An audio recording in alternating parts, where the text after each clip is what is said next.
साईं बाबा की जय अध्याय 35। इस अध्याय में भी उदी का महत्व ही वर्णित है। इसमें ऐसी दो घटनाओं का उल्लेख है कि परीक्षा करने पर देखा गया है कि बाबा ने दक्षिणा अस्वीकार कर दी। पहले इन घटनाओं का वर्णन किया जाएगा। आध्यात्मिक विषयों में सांप्रदायिक प्रवृत्ति उन्नति के मार्ग में एक बड़ा रोड़ा है। निराकारवादियों से कहते जाता है कि ईश्वर की सगुण उपासना केवल एक भ्रम ही है और संत गण भी अपने सदृश ही सामान्य पुरुष हैं। इस कारण उनकी चरण वंदना कर उन्हें दक्षिणा क्यों देनी चाहिए। अन्य पंथों के अनुयायियों का भी ऐसा ही मत है कि अपने सद्गुरु के अतिरिक्त अन्य संतों को नमन तथा उनकी भक्ति ना करनी चाहिए। इसी प्रकार की अनेक आलोचनाएं साईं बाबा के संबंध में पहले सुनने में आया करती थीं तथा अभी भी आ रही हैं। किसी का कथन है कि जब हम शिरडी गए तो बाबा ने हमसे दक्षिणा मांगी। क्या इस भांति दक्षिणा ऐंठना एक संत के लिए शोभनीय था? जब वे इस प्रकार का आचरण करते हैं तो फिर उनका साधु धर्म कहाँ रहा। परंतु ऐसी भी कई घटनाएं अनुभव में आई हैं कि जिन लोगों ने शिरडी जाकर अविश्वास से बाबा के दर्शन करे, उन्होंने ही सर्वप्रथम बाबा को प्रणाम कर प्रार्थना भी की। ऐसे ही कुछ उदाहरण नीचे दिए गए हैं। काका महाजनी के मित्र। काका महाजनी के मित्र निराकारवादी तथा मूर्ति पूजा के सर्वथा विरुद्ध थे। कौतूहलवश वे काका महाजनी के साथ दो शर्तों पर शिरडी चलने को सहमत हो गए। बाबा को नमस्कार ना करेंगे और ना ही कोई दक्षिणा देंगे। जब काका ने स्वीकारात्मक उत्तर दे दिया, तब फिर शनिवार की रात्रि को उन दोनों ने मुंबई के लिए प्रस्थान किया और दूसरे ही दिन प्रातःकाल शिरडी पहुंच गए। जैसे ही उन्होंने मस्जिद पे पैर रखा, उसी समय बाबा ने अपने मित्र की ओर थोड़ी देर देखकर उनसे कहा कि अरे आइए श्रीमान, पधारिए, आपका स्वागत है। इन शब्दों का स्वर कुछ विचित्र सा था और उनका स्वर प्राय उन मित्र के पिता से बिल्कुल अनुरूप ही था। तब उन्हें अपने कैलाशवासी पिता की स्मृति हो गई और वे आनंद विभोर हो गए। क्या मोहिनी थी उस स्वर में। आश्चर्ययुक्त स्वर में उनके मित्र के मुख से निकल पड़ा कि निसंदेह यह स्वर मेरे पिताजी का ही है।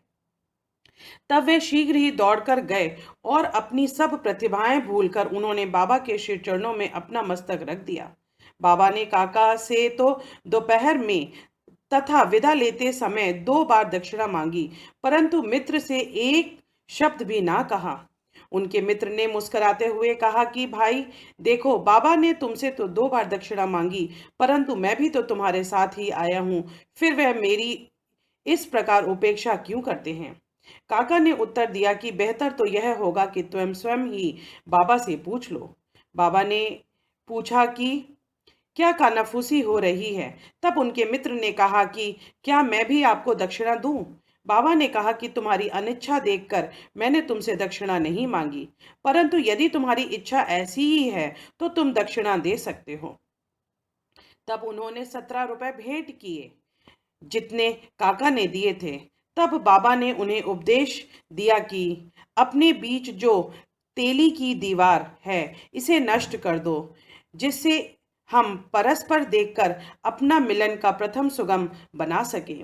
बाबा ने उन्हें लौटने की अनुमति देते हुए कहा कि तुम्हारी यात्रा सफल रहेगी। यद्यपि आकाश में बादल छाए हुए हैं और वायु वेग से चल रही है, तो भी दोनों सकुशल बंबई पहुंच गए। घर पहुंचकर जब उन्होंने द्वार तथा खिड़कियां खोली तो वहां 2 मृत चमगादड़ पड़े हुए थे। एक तीसरा उनके सामने ही फुर्र करके खिड़की से उड़ गया। उन्हें विचार आया कि यदि मैंने खिड़की खुली छोड़ी होती तो इन जीवों के प्राण अवश्य बच जाते, परंतु फिर उन्हें विचार आया कि यह उनके भाग्य अनुसार ही हुआ है और बाबा ने तीसरे के प्राण रक्षा के हेतु हमें शीघ्र ही वहां से वापस भेज दिया। काका महाजनी के सेठ। बंबई में ठक्कर धर्मसी जेठा भाई सॉलिसिटर की एक फर्म थी। काका इस फर्म के स्थापक थे। सेठ और स्थापक के संबंध परस्पर अच्छे थे। श्रीमान ठक्कर को ज्ञात था कि काका बहुधा शिरडी जाया करते हैं और वहां कुछ दिन ठहरकर बाबा की अनुमति से ही वापस लौटते हैं। कौतूहलवश बाबा की परीक्षा करने के विचार में उन्होंने भी होलिका उत्सव के अवसर पर काका के साथ ही शिरडी जाने का निश्चय किया। काका का शिरडी से लौटना सदैव अनिश्चित सा ही रहता था, इसलिए अपने साथ एक मित्र को लेकर वे तीनों रवाना हो गए। मार्ग में काका ने बाबा को अर्पित करने हेतु 2 सेर मुनक्के मोल लिए। ठीक समय पर शिरडी पहुंचकर वे दोनों दर्शनार्थी मस्जिद को गए। बाबा साहेब तरखंड भी तब वहां पर ही थे। श्री ठक्कर ने उनसे आते देख हेतु एक प्रश्न पूछा। तरखंड ने उत्तर दिया कि मैं तो दर्शन के लिए ही आया हूं, मुझे चमत्कारों में कोई प्रयोजन नहीं। यहाँ तो भक्तों की हार्दिक इच्छाओं की पूर्ति होती है। काका ने बाबा को नमस्कार कर उन्हें मुनक्के अर्पित किए। तब बाबा ने उन्हें वितरित करने की आज्ञा दे दी। श्रीमान ठक्कर को भी कुछ मुनक्के मिले। एक तो उन्हें मुनक्के रुचिकर ना लगते थे, दूसरा इस प्रकार अस्वच्छ खाने की डॉक्टर ने मनाही करी थी, इसलिए वे कुछ निश्चय न कर सके और ना चाहते हुए भी उन्हें ग्रहण करना पड़ा और फिर दिखावे मात्र के लिए ही उन्होंने मुंह में डाल लिए। अब समझ में ना आता था कि इन बीजों का क्या करें। मस्जिद के फर्श पर तो थूका नहीं जा सकता, इसलिए उन्होंने वे बीज अपनी इच्छा के विरुद्ध अपने सीखे में डाल लिए और सोचने लगे कि जब बाबा संत हैं तो यह बात तो उन्हें विदित होनी ही चाहिए कि मुझे मुनक्के नापसंद हैं। फिर क्या वे मुझसे इस प्रकार लाचार कर सकते हैं?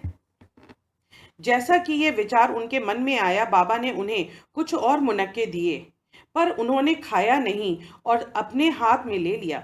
तब बाबा ने उन्हें खा लेने को कहा। उन्होंने आज्ञा का पालन किया और चबाने पर देखा कि वह निर्बीज थे।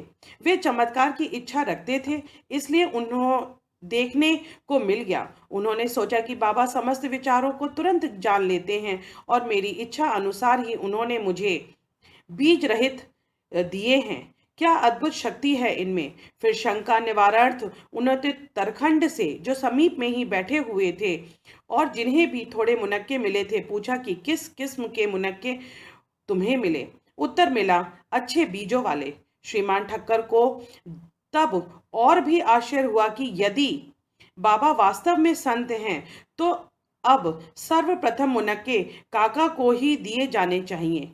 इस विचार को जानकर बाबा ने कहा कि अब पुनः वितरण काका से ही आरंभ होना चाहिए। यह सब प्रमाण श्री ठक्कर के लिए पर्याप्त थे।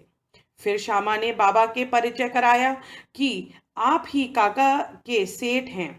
बाबा कहने लगे कि ये उनके सेठ कैसे हो सकते हैं, इनके सेठ तो बड़े ही विचित्र हैं। काका इस उत्तर से सहमत हो गए। अपना हट छोड़कर ठक्कर ने बाबा को प्रणाम किया और वाड़े को लौट आए। मध्यम की आरती समाप्त होने के उपरांत वे बाबा से प्रस्थान करने की अनुमति प्राप्त करने के लिए मस्जिद में आए। श्यामा ने उनकी कुछ सिफारिश की। तब बाबा इस प्रकार बोले। एक सन की मस्तिष्क वाला सभ्य पुरुष था, जो स्वस्थ और धनी भी था। शारीरिक और मानसिक व्यवस्थाओं से मुक्त होने पर भी वह स्वतः ही अनावश्यक चिंताओं में डूबा रहता और व्यर्थ ही यहाँ वहाँ भटक कर अशांत बना रहता था। कभी वह स्थिर तो कभी चिंतित रहता था। उसकी ऐसी स्थिति देखकर मुझे दया आ गई और मैंने उससे कहा कि कृपया अब आप अपना विश्वास एक इच्छित स्थान पर स्थिर कर लें। इस प्रकार व्यर्थ भटकने का कोई लाभ नहीं है। शीघ्र ही एक निर्दिष्ट स्थान चुना गया। इन शब्दों से ठक्कर को समझ में तुरंत आ गया कि यह सर्वथा मेरी ही कहानी है। उनकी इच्छा थी कि काका भी हमारे साथ ही लौटे। बाबा ने उनको ऐसा विचार जानकर काका को सेठ के साथ लौटने की अनुमति दे दी। किसी को विश्वास ना था कि काका इतने शीघ्र शिरडी से प्रस्थान कर सकेंगे। इस प्रकार ठक्कर को बाबा द्वारा विचार जानने का एक और प्रमाण मिल गया। तब बाबा ने काका से 15 रुपए दक्षिणा मांगी और कहने लगे कि यदि मैं किसी से 1 रुपया दक्षिणा लेता हूं तो उसे दुगना लौटाया करता हूं। मैं किसी की कोई भी वस्तु बिना मूल्य नहीं लेता और ना तो प्रयत्न से मांगता हूं। जिसकी ओर फकीर इंगित करते हैं मैं उसी से मांगता हूँ। जो गत जन्म के ऋणी होता है उसकी ही दक्षिणा स्वीकार हो जाती है। दानी देता है और भविष्य में सुंदर उपज का बीजोरोपण करता है। धन का उपयोग धर्मोपार्जन के निर्मित ही होना चाहिए। यदि धन व्यक्तिगत आवश्यकताओं में व्यय किया गया तो यह उसका दुरुपयोग है। यदि तुमने पूर्व जन्म में दान नहीं दिया है तो इस जन्म में पाने की आशा कैसे करते हो? इसलिए यदि प्राप्ति की आशा रखते हो तो अभी दान करो। दक्षिणा देने से वैराग्य में वृद्धि होती है और वैराग्य प्राप्ति से भक्ति और ज्ञान बढ़ जाता है। 1, 2 और 10 गुना लो। इन शब्दों को सुनकर श्री ठक्कर ने भी अपना संकल्प भूलकर बाबा को 15 रुपए भेंट की। उन्होंने सोचा कि अच्छा ही हुआ जो मैं शिरडी आ गया, यहाँ मेरी सब शंकाएं नष्ट हो गईं और मुझे बहुत कुछ शिक्षा प्राप्त हुई।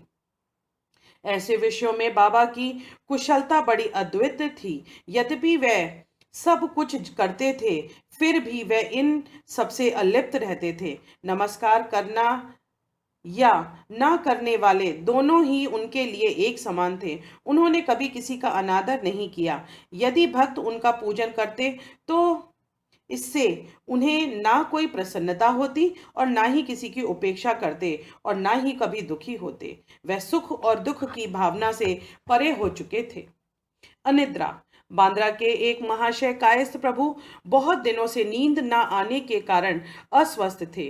जैसे ही वे सोने लगते उनके स्वर्गवासी पिता स्वप्न में आकर उन्हें बुरी तरह गालियां देते हुए देखने लगते थे। इससे निद्रा भंग हो जाती और वह रात्रि भर अशांति महसूस करते थे। हर रात्रि को ऐसा ही होता था जिससे वह किन कर्तव्य मूढ़ हो गए। एक दिन बाबा ने एक भक्त से उन्होंने इस विषय में परामर्श किया, जिससे कहा कि मैं तो संकट मोचन सर्व पीड़ा निवारणार्थ ऊदी को ही इसकी रामबाण औषधि मानता हूँ जो शीघ्र ही लाभदायक सिद्ध होगी। उन्होंने एक ऊदी की पुड़िया देकर कहा कि इसे शयन के पूर्व माथे पर लगाकर अपने सिरहाने रखो।